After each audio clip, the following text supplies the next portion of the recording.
Hello, my name is Warren. I have an opinion, a camera, and access to YouTube. I'm reviewing one movie a week this year in a second-run discount theater.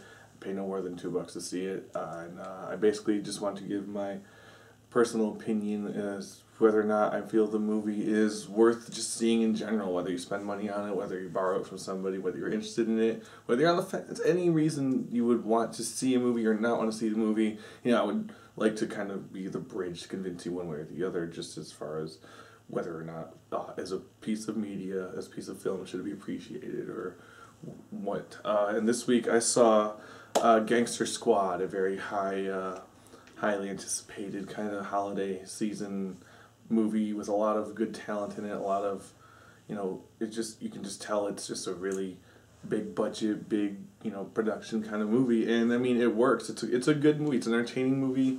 One thing I could tell you good about it is I wasn't bored. The movie did a good job conveying an interesting, era of the 50s, and people come back from World War II in Los Angeles, becoming the city it is today and whatnot. All these really cool, I love movies like that. I love that time period. I love the game LA Noire. I bought that game when it came out because of the time period it's based in.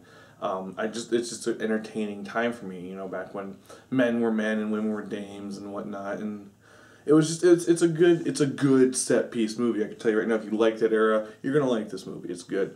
Another thing about this movie I was pretty excited about is Sean Penn. I love Sean Penn. He's great. Everyone knows he's great, and he does not disappoint in this movie. He owns every scene he's in. He's really good at he's really good at shooting the scenery and really, just getting into these tangents and stuff. And he doesn't, he just does it really well here. He's on all cylinders all the time. When he's he's mad a lot in this movie. He's just a really bad guy, and you really grow to love to hate him. And he's just great to watch. He's a great person on screen. Josh Brolin, Ryan Gosling, Giovanni Ribisi. I hope that's how I pronounce his name. I've read it so many times. Giovanni Ribisi, I think. But all wonderfully talented people in this movie. They're Emma Stone, beautiful, great, just great people are in this movie, and they all deliver. They all do great performances. Even these other 2-3 supporting characters who I recognize but don't know by name, all in this little gangster squad, if you will. They all do great. They all do a really good job. No bad performances in this movie. There's a lot of really good cinematography, a lot of great angles, a lot of sweeping angles. Like, there's one scene where Ryan Gosling's character walks into this club, and the camera swoops in, and you can tell that it's moving around and whatnot, and then it turns around and he's right there in the club and stuff, and it just the way it pans around, it really just draws you into the movie. It really brings you in, and it really does a great job of establishing its era. At least I thought it was a very good and entertaining way to really bring out that kind of vibe. But there's one or two things that wouldn't push it above and beyond that status. There was just a couple things, like the pacing. It was great in some ways, but it would just come to a screeching halt every now and again, and it was, I don't know why, it just jarred me for a minute to be going and going and going, and then just be like, stop, okay, now more character establishment, now more development, here's some more exposition, and it's just like, I don't know, it felt kind of like two separate things for me to have to jump back and forth between. But that's a minor thing. It was still an entertaining thing. The action scenes are good. The characters were great, like I say. But that, and then this some of the supporting cast. It's a crime drama movie where police officers go up against a crime where people are going to die. A couple of supporting characters. You can tell right away they're going to be the ones that are going to die. I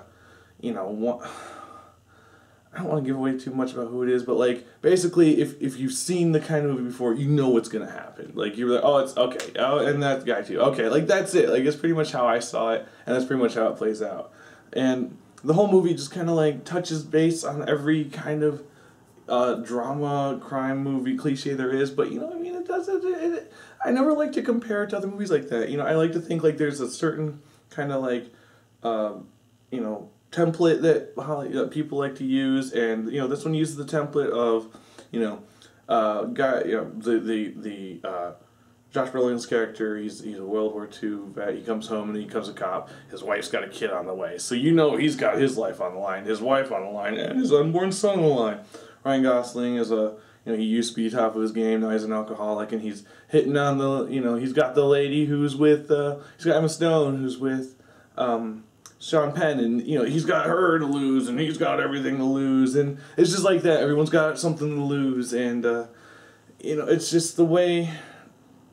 There are some things that work. You know, you just, if you've seen the kind of movie, you know it's coming. But that's the thing. I like to separate myself from all that and kind of, you know, pull out of that and remind myself, you know, this isn't supposed to be taken as a lump sum of a bunch of movies. This is its own movie. Treat it how it should be. You know, just as its own case, and on its own it works. It's okay. It's a great distraction. It's not. It's only, you know, an hour and 40 minutes long.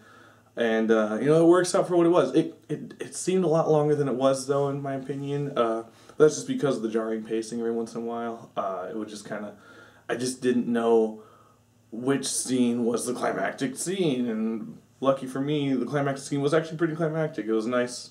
It was a nice way to wrap it up. And, you know, it's like, at that point, you know, okay, it's this or nothing. Like, but overall, as a movie, as a cop movie, it's good. As a crime drama, it's good. You know, if you like any of those actors, Josh Brolin, Ryan Gosling, Emma Stone, you know, Giovanni Ribisi, you see, it's great. They're great in this movie. It's really, really great performances by really great actors and actresses. And I would say, yeah, if you were interested in seeing it, see it. If you like those kind, you know, the cop dramas or the crime dramas, 1950s movies, see it. I mean, it's worth seeing. It's a good modern take on it.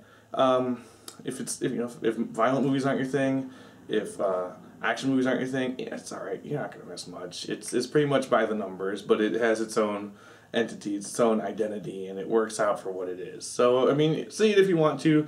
Don't if you weren't sure about it. I mean, it's good. It's good enough for what it is. Is basically how I see it.